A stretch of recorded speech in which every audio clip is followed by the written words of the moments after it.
Obrigado, Vanderlei.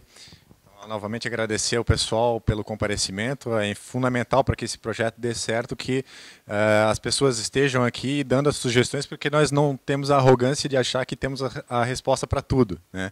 Então nós precisamos dessa colaboração de vocês para aprimorar cada vez mais o nosso projeto. Então eu vou passar aqui de maneira bem objetiva os tópicos que eu... assim, foi um trabalho até conjunto com o João, e até algumas coisas se repetem no que ele disse. No que se repetir, eu vou tentar ser mais rápido aqui, tá? Então, o primeiro ponto qual é? Candidatura independente para cargos eletivos, tá? Qual que é o objetivo dessa medida? Extinguir a regra de que, para se candidatar a cargo eletivo, o interessado deve obrigatoriamente estar filiado a partido político. Por que isso? Porque a gente sabe, como o João falou antes, que assim, os partidos são verdadeiras caixas pretas, né? Então, pô, eu quero ser candidato, como é que eu vou conseguir isso se eu tenho que me submeter aos caciques de determinados partidos políticos que têm mais chance de se eleger, né? Então, isso aqui visa assim, ultrapassar essa dificuldade. Então, aí estão algumas justificativas para isso, tá? A grande maioria dos partidos políticos é incapaz de representar pensamentos definidos e transparentes, é o que a gente estava falando antes. Ali é o exemplo, né? Então o PP votando com o PT lá no caso do mensalão, né? O PSC se coligando com o PCdoB, como ocorreu aí, né? Os grandes partidos com chances mais expressivas em eleições proporcionais estão todos manchados por casos de corrupção. Então, pô, eu sou de direita e o partido de direita que tem chance de colocar parlamentares, de eleger parlamentares é o PP, por exemplo, né? Só um exemplo aqui. Tem vários casos de corrupção. Então, pô, eu sendo alguém que acredita nos valores da direita, preciso me submeter ao PP para me eleger? Com isso aqui, essa dificuldade estaria eliminada, né? Os processos de seleção de candidatos não são transparentes, como o João colocou antes, né? Para ser candidato é necessário pedir a bênção dos caciques. Pessoas que não desejam se meter nesses bastidores poderiam se candidatar livremente, estimulando a participação da sociedade. E aqui é importante, o Pacto de São José da Costa Rica, que é uma norma que o Supremo entende que é uma norma supralegal, acima das leis ordinárias do país, determina a liberdade de candidatar-se. Então, a gente entende que existe um embasamento já numa legislação internacional para essa situação.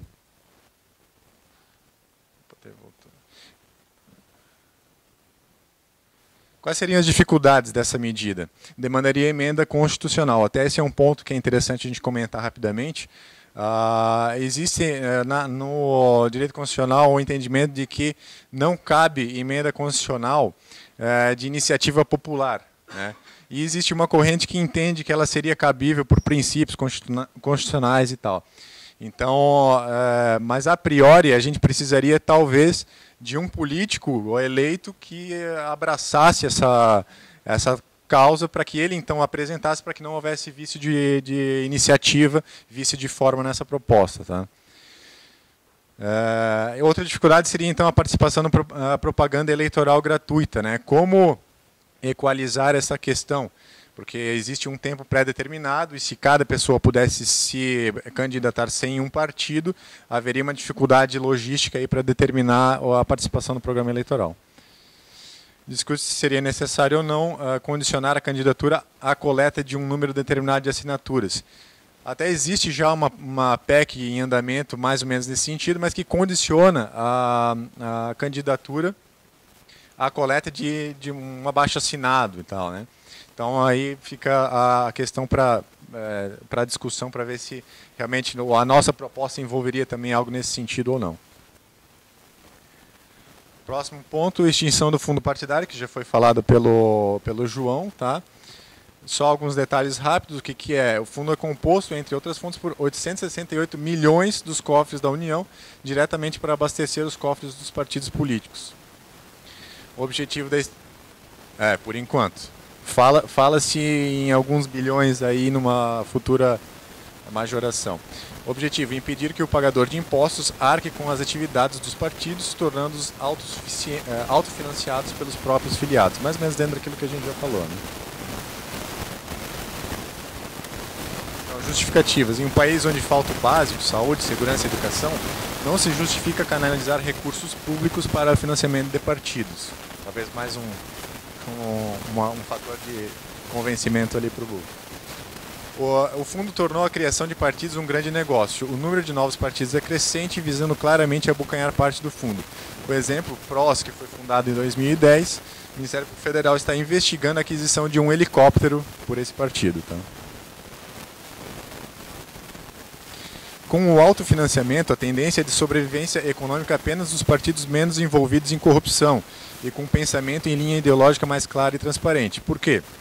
Porque se o financiamento do partido depender do filiado, ele obviamente vai se filiar em partidos que sejam minimamente idôneos, para que o dinheiro dele vá para partidos minimamente idôneos. Né?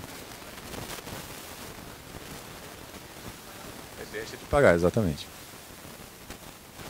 Dificuldades. Haverá intensa pressão da classe política para eliminar a proposta, porque ela se beneficia diretamente disso. Demandará intenso apoio popular. É previsível que a classe política proponha em contrapartida situação intermediária, visando apenas a redução do valor atual. Nós entendemos que deveríamos fazer oposição a isso e brigar efetivamente pela extinção do fundo. Combate a influências externas. O que é isso? Atualmente, a lei dos partidos políticos não tem a clareza necessária para coibir a associação de partidos com entidades estrangeiras com influência na tomada de decisões partidárias, como é o caso do Foro de São Paulo. A ideia é ampliar e deixar clara a vedação a esse tipo de associação. Justificativas. É hoje fato confessado por partidos de esquerda brasileiros a sua associação com partidos estrangeiros, né, através do Foro, além de haver documentação, inclusive, sobre associação com grupos terroristas como o MIR chileno e a Farc colombiana, na entidade Foro de São Paulo. É também fato confessado pelos associados que o Foro de São Paulo tem, entre outros objetivos, o de coordenar a ação política continental dos partidos de esquerda, resultando, por exemplo, na criação da Unasul.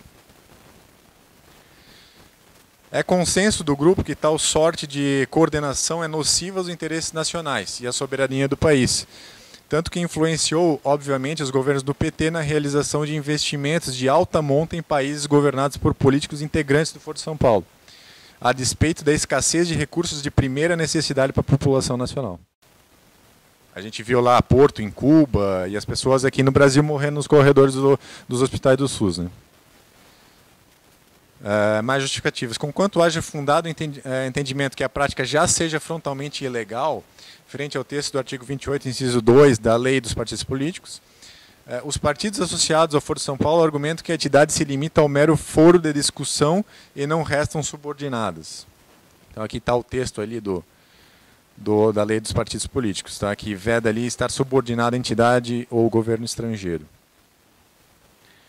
A ideia, assim, é deixar o texto de lei o mais claro possível, no sentido de que é proibida a associação do partido a entidade estrangeira ou multinacional, em forma de conferência, associação, sociedade, agrupamento ou coordenação, ainda que para fins meramente acadêmicos, culturais e de coordenação política. A gente entende que, se os interesses são da população, não faz nenhum sentido que haja essa junção de ideias multinacionais e estrangeiras que podem afetar o interesse dos nacionais. Né? Dificuldades. Intensa pressão dos partidos de esquerda pela rejeição da proposta, porque eles estão muito vinculados a essa questão do Foro de São Paulo.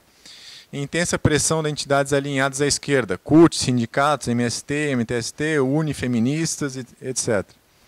Em caso de aprovação, potencial entendimento de que a ampliação, por valer apenas para o futuro, anistia a prática do Foro de São Paulo até o momento da entrada em vigor da nova lei. Eu acredito que esse problema não seja tão grave, porque, afinal de contas, até hoje, apesar de confessado pelos partidos políticos de esquerda, não houve nenhuma situação concreta para combater isso com o texto atual da lei.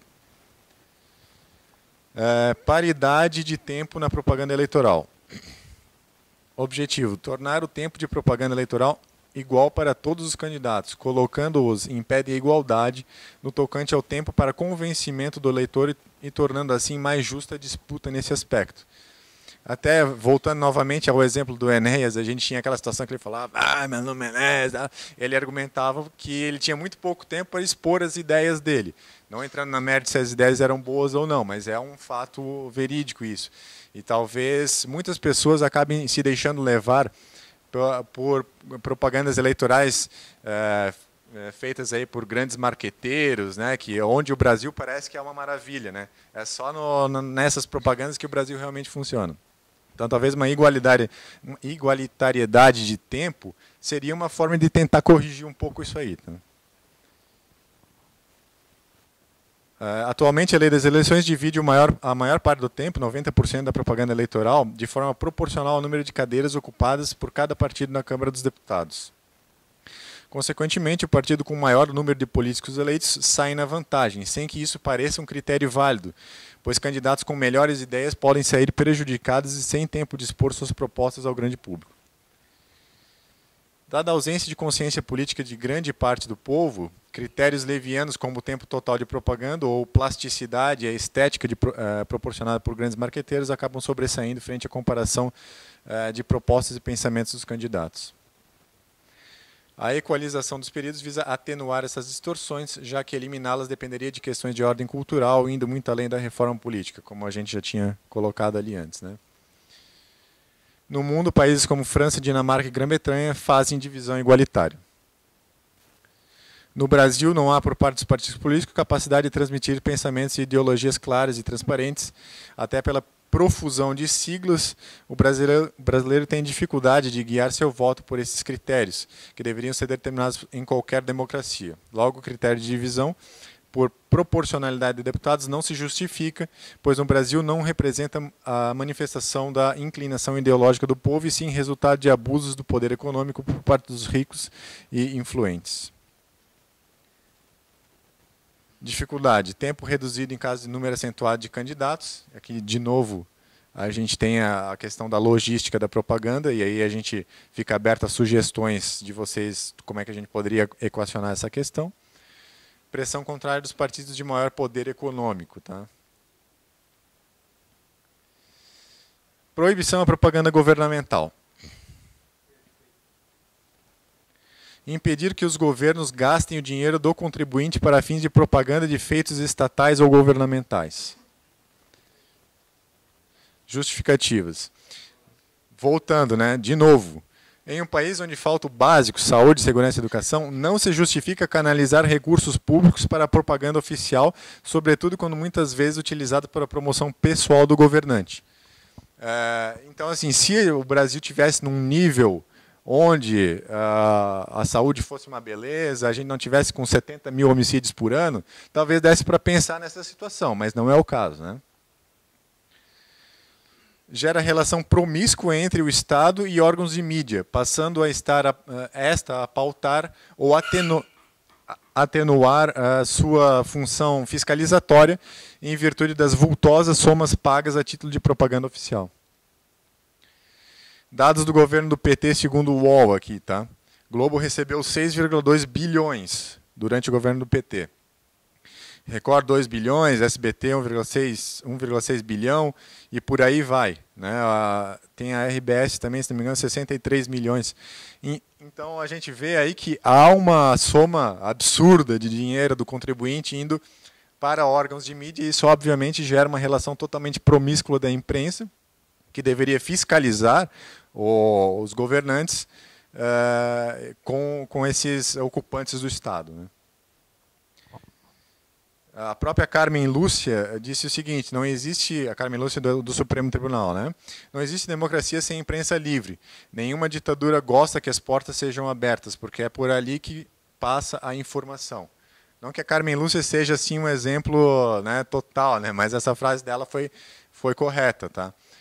Não há liberdade de imprensa se há promiscuidade financeira, né?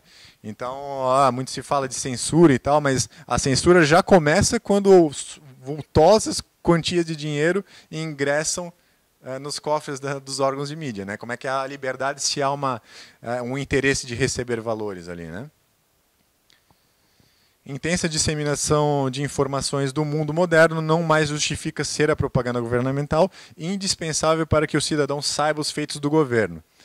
supressão pela imprensa, né? Quer dizer, as redes sociais, hoje, a internet, fazem com que seja possível, atualmente, acompanhar aquilo que o governo está fazendo, né? Então, esse argumento de que a propaganda oficial é necessária não mais se justifica diante da realidade atual, né? Propagandas relacionadas a campanhas de conscientização de saúde e vacinação seriam a única exceção. Dificuldades dessa medida, necessidade de alteração constitucional também, pressão e lobby de órgãos de mídia, né? Que não vão querer perder essa boquinha. Proibição de cotas em eleições. Objetivo: cortar pela raiz, por meio de vedação constitucional, o estabelecimento de qualquer tipo de cotas em eleições. Justificativas: as eleições devem se pautar por propostas claras, ideias, pensamentos, independente de raça, orientação sexual ou outras formas de discriminação. Permitir o estabelecimento de cotas transfere do povo para o Estado, ao menos em parte, o poder de decidir quais serão os governantes. É aberrante a ideia de democracia que o candidato X receba mais votos, mas não entre em virtude de o candidato Y ser cotista. Na verdade, entra um pouco naquela questão da votação proporcional que não se justifica no Brasil, né? A ideia central da democracia: o governo é do povo e formado pelo povo, e não pelo Estado e suas determinações. E as cotas seriam uma ingerência do Estado no poder de decidir. Também, todo tipo de cota, né? Desigualdade, justificativos, então. Desigualdades de gênero e raça devem ser combatidas por meio de desenvolvimento educacional e cultural, permitindo resultados duradouros e enraizados, e não forçadas de cima para baixo e com pena de morte a igualdade de condições entre os elegíveis, causando ainda mais conflito e separação da sociedade em classes antagônicas. Casos noticiados de fraude de partidos para alcançar a cota de 30% de cada gênero para as candidaturas mostra que há naturalmente um interesse desproporcional entre homens e mulheres em entrar no mundo da política partidária. E não é, talvez, num canetaço estatal que a gente vai conseguir corrigir esse problema, né? A candidatura avulsa, que já foi dita antes, a transparência partidária, e aí 35 partidos que já existem, talvez seja aí mecanismos que mostram que a pessoa que tenha o interesse, seja ela de que minoria for, de se candidatar, vai ter mecanismos aí para conseguir isso. Então não é a cota que vai ser um instrumento interessante nesse sentido. Então as dificuldades: necessita de alteração constitucional também. Pressão e lobby de partidos de esquerda, feministas, etc. Como é que nós estamos de tempo?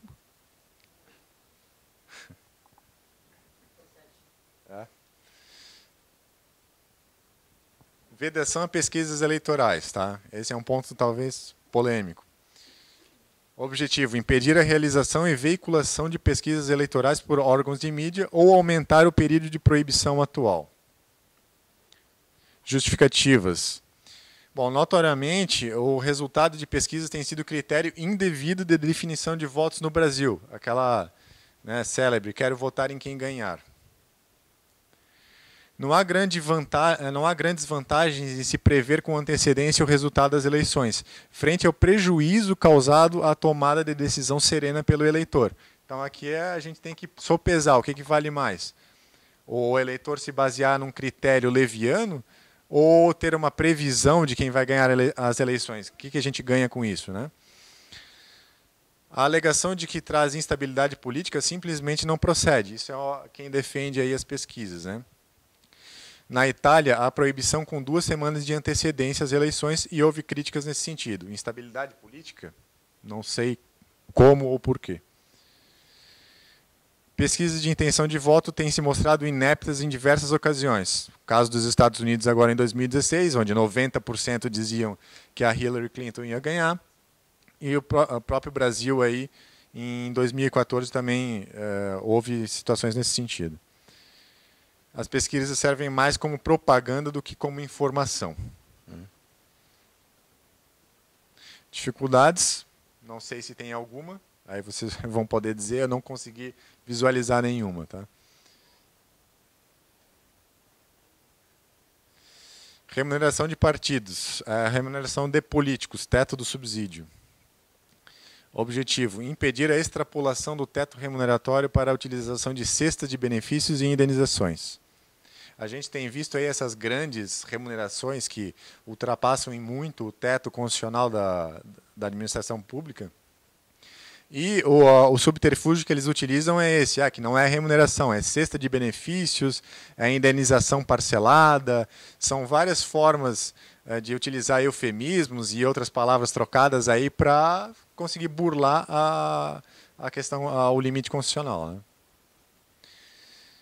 Aí, são recorrentes os casos de pagamentos acima do teto constitucional sob a justificativa de se tratar de cesta de benefícios e indenizações pagas junto com o subsídio mensal. Necessário aumentar a restrição do texto constitucional para abarcar essas e outras hipóteses. Dificuldades. Lobby corporativista de setores do serviço público, especialmente do judiciário, né, há que se dizer. E principalmente isso, né? Fica também a sugestão para vocês se tiver alguma outra dificuldade para colocar. Redução de gastos com o pessoal. O objetivo, reduzir a utilização do dinheiro do pagador de impostos com verbas de parlamentares no executivo com o corpo burocrático.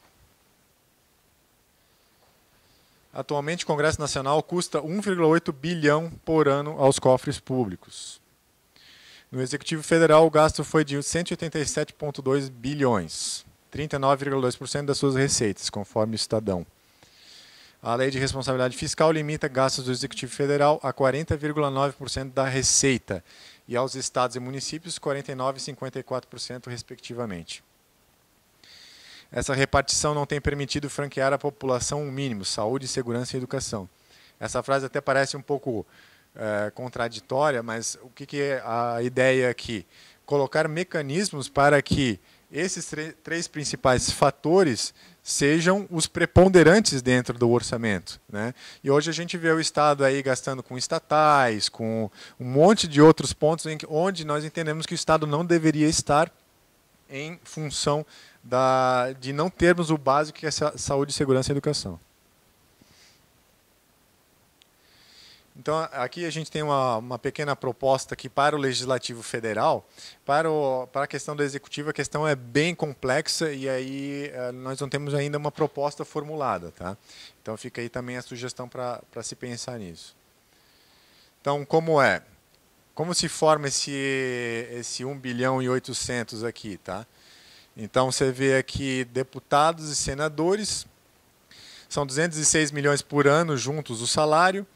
Aí tem o tal do cotão, aqui cotas que eles podem usar para diversas finalidades, é mais 253 milhões, auxílio moradia 11 milhões, verba de gabinete aqui é um grande ponto que tem que ser combatido, né? 606 milhões, ajuda de custo, despesas médicas, despesas odontológicas, telefone fixo, gráfica, enfim, são inúmeras coisas aqui que a gente entende que numa situação de austeridade que deveríamos ter como regra, não se coaduna com o que está ocorrendo hoje no Brasil, né? Os salários, a princípio, poderiam ser mantidos, e aí fica também a sugestão, caso vocês entendam diversamente, né? Cotão, ressarcimento de despesas com passagens, isso aqui, e entra nesse cotão, tá?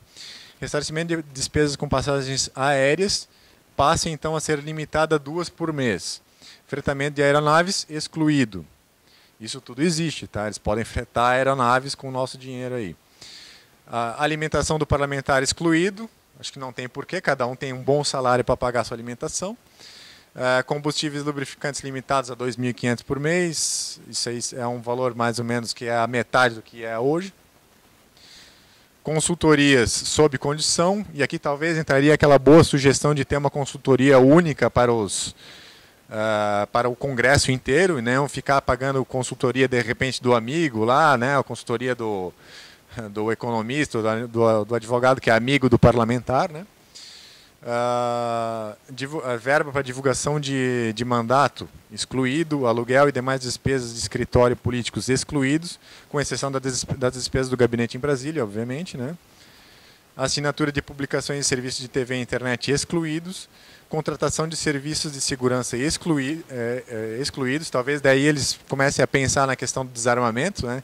Já que eles se cercam ali da segurança, né? Então, seguranças armados, e a população totalmente desarmada e exposta aí à bandidagem, né? Cota postal e telefônica limitadas. Auxílio moradia excluído. Verba de gabinete e servidores, reduzido de 78 mil mensais e 25 funcionários, que é hoje, para 25 mil mensais e 8 funcionários, mesmos limites para a Câmara e Senado. Também valores que a gente pode discutir aqui, o que de repente pode ser melhor do que isso. Ajuda de custo excluída. Só voltando ali na verba de gabinete, esse corte aqui reduziria em mais ou menos 2/3, tá? Então de 606 milhões ali, cairia para uns 200 milhões mais ou menos. Saúde. Fica mantido o departamento médico, DEMED, da Câmara em Brasília, que já existe, né? Excluído todo o ressarcimento de outras despesas, devendo o parlamentar contratar o serviço privado de assistência à saúde, caso entenda que assim é o interessante para ele, né? Com seus recursos. Atualmente o Senado, por exemplo, tem ressarcimento ilimitado e vitalício, tá? De quaisquer despesas do gênero. Sim. Então isso aí seria uma coisa que teria que ser cortada, tá? Combustível limitado a 2.500 mensais, tanto para deputados como senadores, para todos os carros utilizados. Quer dizer, eles vão usando os carros que eles quiserem, mas o ressarcimento é 2.500, acima disso é eles que pagam. Redução do número de parlamentares. Aqui a gente não conversou tanto, talvez, com o João, mas como a gente está tentando assim bolar uma coisa com a sociedade, a gente não tem nada muito fechado, né? Como eu falei antes, a gente não tem pretensão de dar resposta para tudo aqui. Mas então aqui seria uma ideia um pouquinho diferente de reduzir o número de parlamentares para 200 deputados. Aproximadamente um deputado para cada 1 milhão de habitantes. E 54 senadores, 2 por estado. Aqui a gente pode discutir qual que é o critério, se esse critério está interessante ou não, e em que número que a gente pode chegar. E, por fim, a última, proposta de emenda constitucional da iniciativa popular. Então, o objetivo é introduzir no texto da Constituição a possibilidade de apresentação de proposta de emenda constitucional por iniciativa popular. Hoje, pelo texto da Constituição, como eu falei antes, apenas leis podem ser propostas pelo referido mecanismo, né? Então isso deixaria aí mais claro essa possibilidade e a iniciativa da sociedade para realmente fazer valer aquilo que a Constituição diz, que o poder emana do povo, né? É isso aí, gente.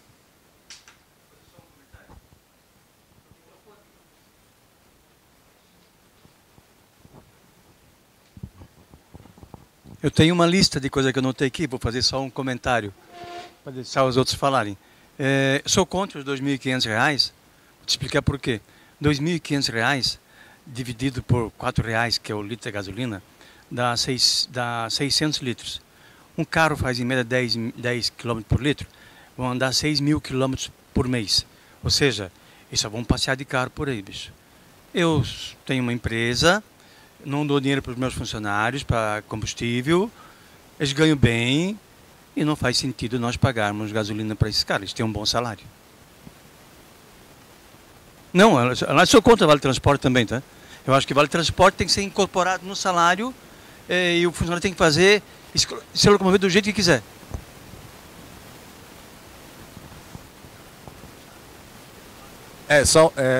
Eu acho interessante a proposta, mas é um pouquinho complicado porque a gente imagina que o parlamentar realmente tenha que talvez se deslocar no ofício e não para fins particulares para ter contato com o povo, ou talvez ir até algum local que demande uma atenção particularizada.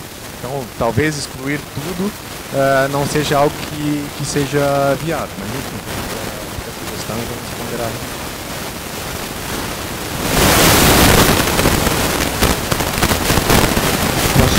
Mais. Eu tenho só 4 itens aqui. Um deles é sobre a redução de gastos com a equipe. Eu já tinha comentado anteriormente que em países da Europa é assim, a Câmara, o Legislativo tem uma estrutura profissional contratada, qualificada para atender a todos os parlamentares. Vejo que é a melhor forma e evita esse esquema aí de cada um ter o seu cupincha lá.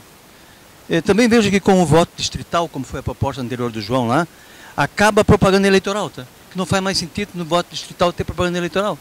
Não tem como fazer. E muda, inclusive, o conceito e a forma de fazer política. É uma coisa que nós não estamos acostumados, mas o voto digital transforma totalmente a forma de fazer política e o candidato tem que se reinventar e se apresentar para o bairro, para o condomínio. Ele tem que mudar, ele vai responder depois, dá a cara a tapa. Muda totalmente, entendeu? Sobre o fundo partidário, você falou também, né? Hoje, na realidade, todos nós, querendo ou não, contribuímos com o fundo partidário. Contribuímos, só que a gente não contribui com quem tu queres. Tu contribui com todo mundo, com todos. Tu não pode escolher com quem tu quer contribuir. Pode que tu paga o PCdoB, tu paga essas asneiras aí que vem na televisão, como o João comentou, que se os partidos fossem realmente aquela maravilha que eles se vendem na televisão, o nosso país seria um espetáculo, né? E tudo é ético, todo mundo faz tudo correto, certo, respeita a população, é uma maravilha. Outra coisa é que tinha que acabar com o dízimo. Ou seja, enquanto a população hoje tem interesse em reduzir o tamanho do Estado, que eu acho que devia ser um objetivo fundamental de qualquer mudança política, os partidos, por sua vez, ao conseguirem um cargo executivo, eles têm interesses, como agora o nosso digníssimo Napoleão fez, de encher de cargo comissionado, porque quanto mais cargo comissionado, todos os partidos recebem parte do salário para si. Mais cabo eleitoral, entendeu? Então, esse dízimo é uma coisa que tem que acabar.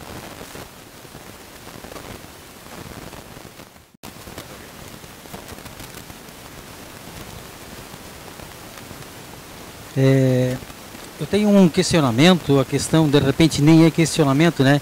Todos já devem ter visto alguma lista no Whats que gostariam de fazer que os parlamentares participassem do SUS, transporte coletivo, da educação igual como todos, colégios públicos, né? Existe uma lista no Whats, eu achei até muito interessante aquela lista, de trazê-los eles muito perto de nós, para sermos brasileiros, né? Não lá de Brasília, não ter esses valores astronômicos e absurdos, né? Que talvez existe um pouco de ignorância nossa, que eu não sei se o cara tem que se movimentar 6.000 quilômetros para fazer algum trabalho dele, mas trazê-los perto da gente, da realidade do Brasil.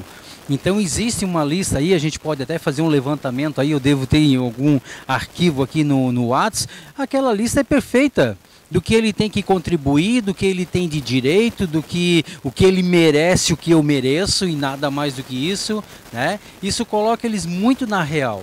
E uma outra questão seria a redução dos gastos, né? Da onde que tornou esses valores absurdos? Alguém tem noção aqui? Como é que foi calculado aquilo ali? Eu não tenho, eu estou fazendo uma pergunta. Né? Por que se tornou naqueles valores? Ou seja, isso passou já tanto tempo que nós não temos mais noção de onde que isso veio. Por que isso surgiu? Isso é baseado... Alguém tem alguma noção? Nós temos que mexer nisso. Nós temos que buscar e divulgar. Comentava eu com o Buco. Que interessante ser apresentado esse quadro nosso todo aqui, essa palestra, num espaço ambiente público. Não vou botar muitas pessoas, só umas 500 pessoas. Seria muito interessante, né? Porque aqui muita coisa novidade, mas a discussão disso é enorme e seria muito válido para isso. Ela vai se multiplicando, então que a gente possa pensar grande também e a gente está imbuído de estar buscando essas respostas e estar ampliando esse valor. Seria isso. Obrigado, Alfredo. Só fazer um comentário rápido. Eu acredito que forçá-los a ir para o SUS, digamos assim, é uma ideia bem interessante, mas talvez seria inconstitucional. E aí a gente esbarra, né, na questão constitucional nesse aspecto, tá?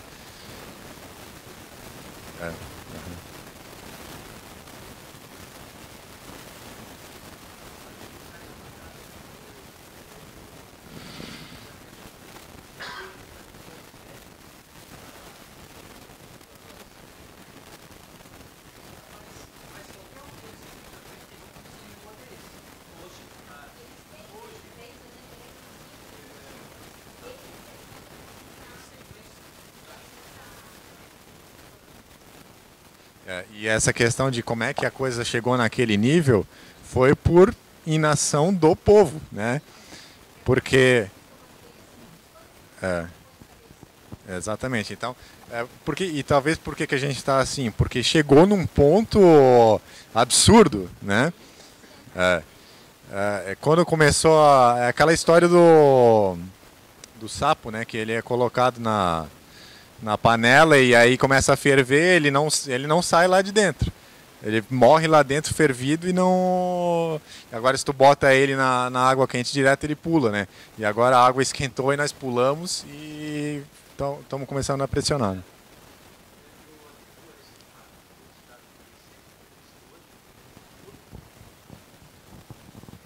Eu atribuo o fato de nós estarmos todos injuriados e termos esse conhecimento absolutamente por conta da internet, né? A internet foi um multiplicador do conhecimento. Hoje circula muita bobagem, mas a quantidade de informação que nós recebemos da internet, o deputado cai lá da cadeira, nós estamos sabendo aqui meia hora depois. Fala uma besteira lá, nós já estamos sabendo aqui que ele ao vivo até.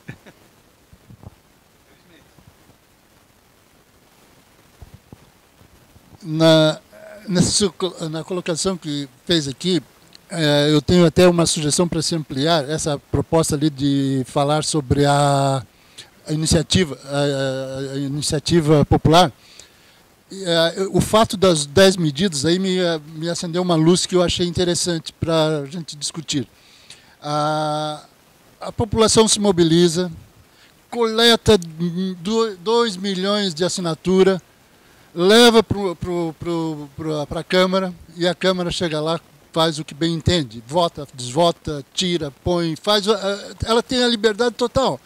Por que não, se for fazer alguma mexida na Constituição, fazer uma colocação que as leis que têm iniciativa popular, que cumpriu os requisitos pré-estabelecidos para atender, a Câmara não mexe, mas simplesmente não coloca num plebiscito nacional. Um plebiscito não, um referendo nacional.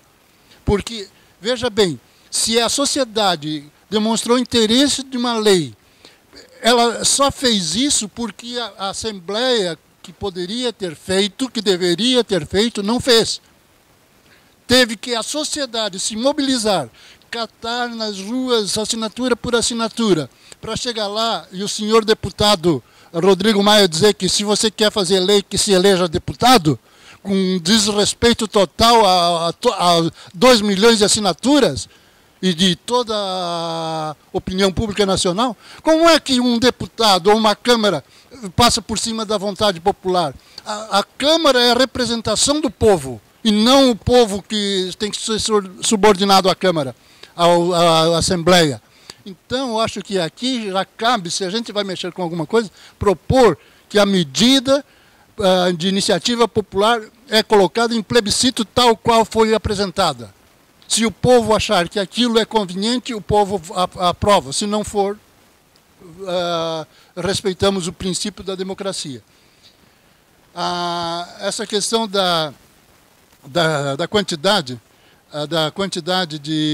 dos valores que são destinados, isso já está dentro dos regimentos e tal, que a arrecadação do governo destina uma verba para o Poder Judiciário, para o Poder Legislativo, é proporcional. E aí as entidades aproveitam, tem tantos milhões aqui, nós vamos achar benefícios para nós mesmos. Então, eles acabam criando benefícios e está legitimado, quando deveria talvez ser repensado os critérios que tem hoje, né? Só um aponte ali. A Constituição diz, né, o poder emana do povo que o exerce diretamente ou através de representantes. Precisamos aumentar esse diretamente, né, o exercício direto do poder pelo povo. Marcelo, uma questão. Quantas emendas ou quantas lista, né, no caso de leis feitas por iniciativa popular já entrou hoje na história do nosso da nossa legislação brasileira? Alguém tem uma noção? Não tenho a informação precisa, mas são pouquíssimas. Um exemplo é a lei da ficha limpa, tá? E a lei agora das 10 medidas, né, que foi totalmente desfigurada aí pelo Congresso, tá? O que a gente tem de recordação é isso, tá? Não... E a lei da ficha limpa teve uma alteração lá que ela inicialmente previa que o político já estaria excluído com uma condenação em primeira instância, né? E aí o Congresso votou lá a alteração para que então isso ocorresse a partir de um julgamento de segunda instância, tá? E aí a gente tem uma dificuldade grande porque eu que estou aí no meio jurídico sei que muitos dos meus colegas operadores do direito acham absurdo até a condenação em segunda instância, tá? Então existe uma mentalidade dentro do direito que ela seria um fator de dificuldade nesse sentido. Eu sempre vejo pessoas, perguntam para mim, ou sempre há conversas que fora todas essas despesas ali, todos os deputados federais, em sua cidade de origem, tem pessoas trabalhando para eles e ganhando da mesma forma salários bem altíssimos, né? Como é o caso aqui de Blumenau, até sei de um deputado nosso que tem pessoas aqui. Isso realmente é verdade? Existe mais de 40 pessoas, mais ou menos? As quantidades eu não sei bem, tá, Luciane, mas entra dentro daquele cotão ali, tá? Eles têm ressarcimento de despesas de escritórios locais, tá? É assim que eles chamam. Então, de fato, existe isso aí. Eu acredito que tem um valor que ressarce as despesas que eles têm com esses escritórios locais. E aí, dentro disso, eles contratam, dentro desse orçamento, quem eles puderem.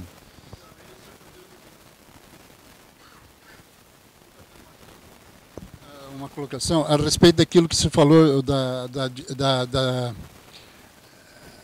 do duplo entendimento com relação à condenação, o afastamento, até a prisão que se faz hoje em segunda instância, que tem correntes jurídicas de um lado ou de outro. Mas, na verdade, é o seguinte,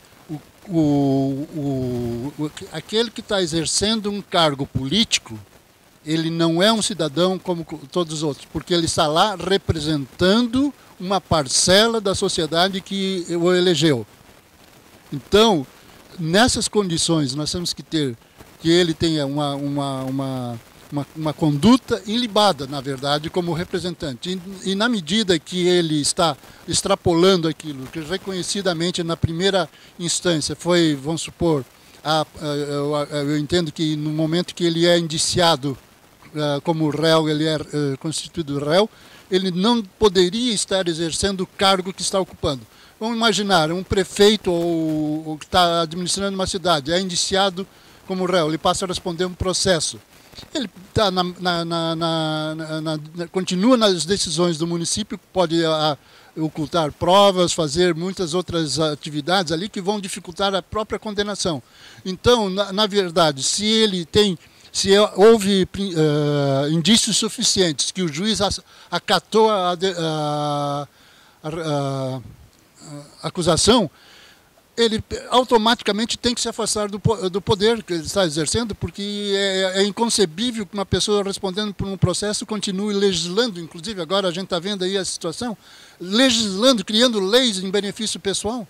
Então essa seria uma coisa primária a ser discutida, porque ele perde a legitimidade como representante.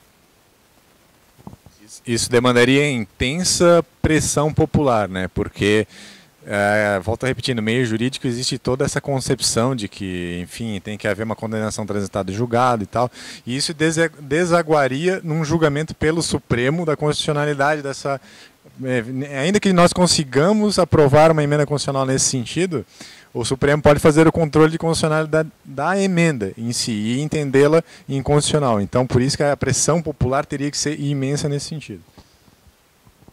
Tem mais duas pessoas que querem se manifestar, o Sidney, o Carlos, mais alguém ainda? Não, né? Então vamos, os dois aí, vamos encerrar por hoje, ok? Existe a possibilidade de a gente saber, que ela passou a informação ali dizendo que tem deputados dos escritórios regionais, né, que pessoas recebendo, né? Existe como a gente saber, tirar informações de quem são essas pessoas e qual é o salário que eles ganham?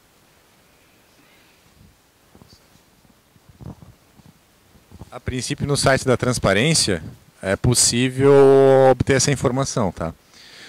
Em que pese não seja das coisas mais fáceis do mundo navegar lá no site da transparência, a princípio essa informação está disponibilizada lá, tá?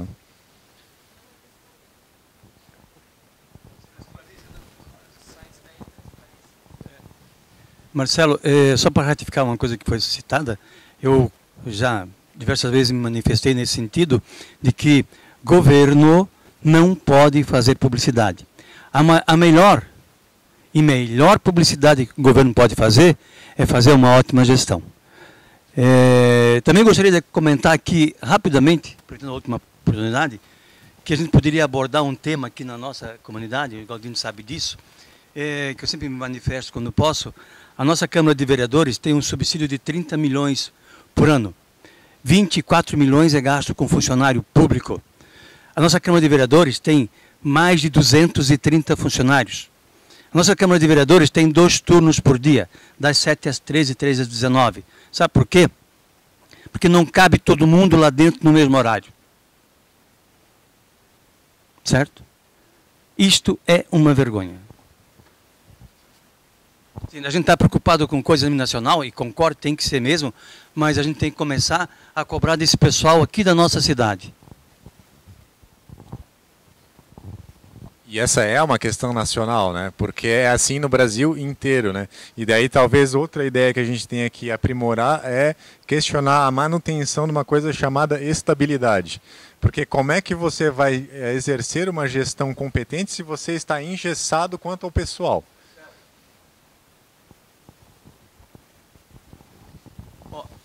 Se existe um câncer nacional com respeito, se tem funcionário público aqui, é o sistema estatutário. Se nós não abolirmos esse sistema estatutário e permitirmos que ele continue, nós não vamos sair do buraco. Porque isso olha, são os exemplos dos absurdos que são cometidos por conta disso, é uma insanidade.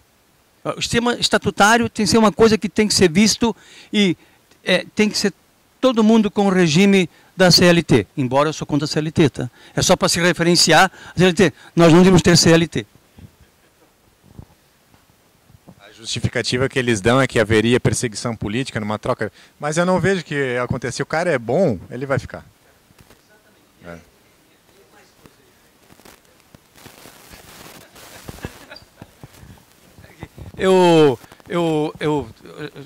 Tem algumas pessoas que eu comento e já escrevi sobre isso. Eu acredito que hoje mais de 50% das cidades americanas elas deixaram de eleger prefeito. Se elas elegem, ele é simplesmente um primeiro-ministro da cidade para representar a cidade e eles contratam administradores públicos. E aí a comunidade, junto com esse prefeito eleito com as representações do município, estabelecem metas para esse administrador público. Ele tem remuneração diferente até se conseguir os objetivos, certo? E essa pessoa perde o poder de demitir. Não é ele que demite, entendeu? Então, esse é um exemplo, eu acho, belíssimo para a gente estudar, e até poder que a comunidade possa, numa eleição, decidir se eu quero o prefeito do modelo atual ou se eu quero trabalhar com um modelo diferente. Que nós vamos permitir que existam cidades que virem um polo de evolução e crescimento, em que outras serão incompetentes e verão que os bons exemplos podem ser seguidos. E hoje a gente não tem muita possibilidade disso. E nós usamos muito pouco essa opção que foi citada aí, que é fazer um plebiscito nas eleições. Assim como a Câmara de Vereadores deveria permitir escolher se nós queremos vereadores ou queremos escolher conselhos municipais não remunerados.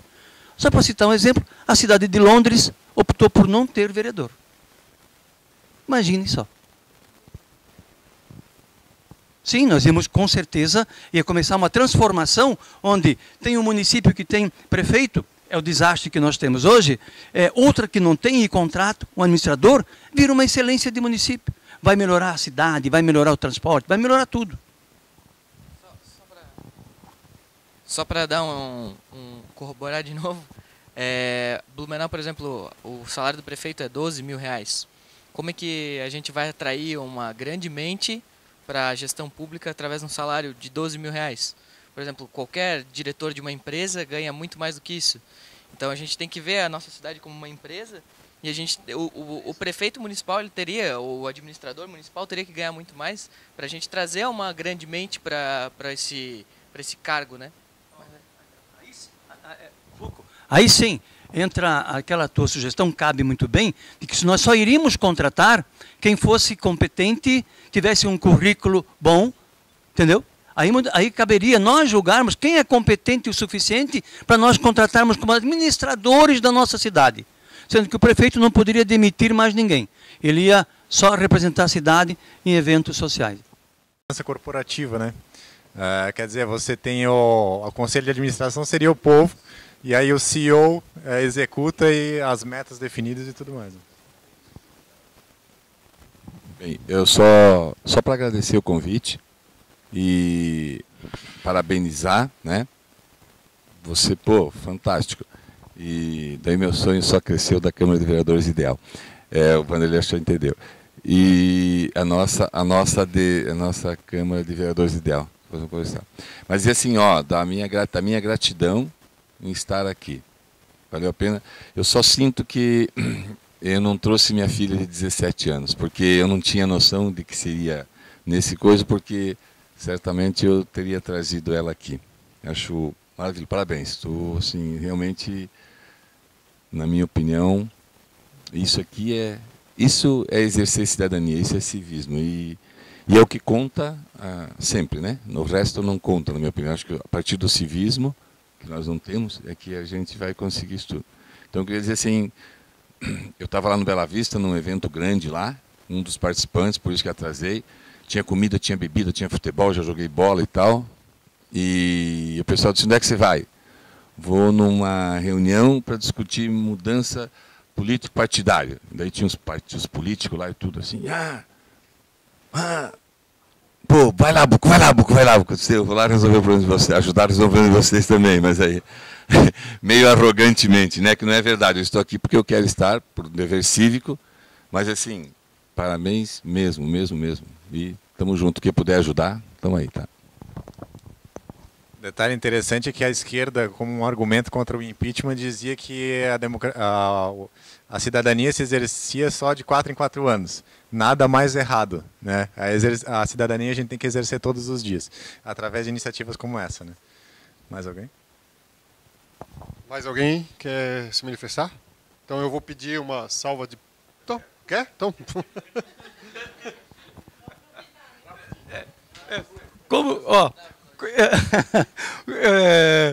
Como nós estamos no evento político, eu não posso me furtar de citar que eu vi um monte de coisa aqui ser citada que o Partido Novo defende.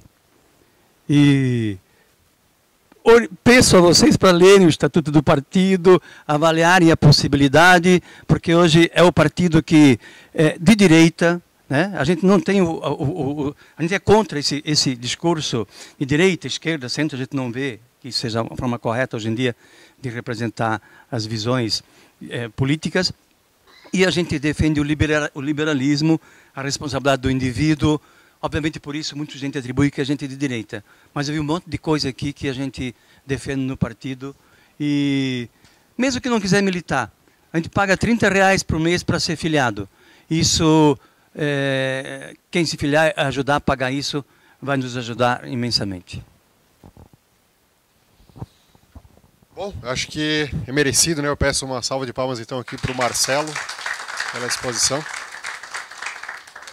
E vou pedir para o João, que é o coordenador geral desse projeto, para dar as palavras finais, então. Depois a gente pode continuar no café aqui.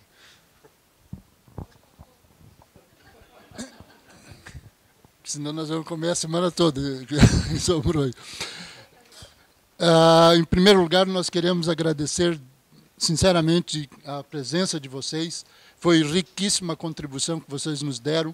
ajuda a gente a olhar com olhos, com visão diferente, com uma forma diferente de pensar naquilo que a gente está trabalhando. Está no embrião ainda, é um momento de nascimento desse projeto, mas essa contribuição é fundamental. E certamente nós vamos ampliar esse debate. Há planos da gente expandir a nível da cidade, a nível de estado, para que a gente melhore e aprimore os trabalhos que a gente está fazendo. Em segundo lugar, a gente está fazendo isso por pura convicção de cidadania, de dever cumprido, de fazer alguma coisa. As coisas que a gente tem visto por aí, às vezes no convívio com outras pessoas, uma coisa que me deixa bastante irritado e que me diz, não adianta fazer nada.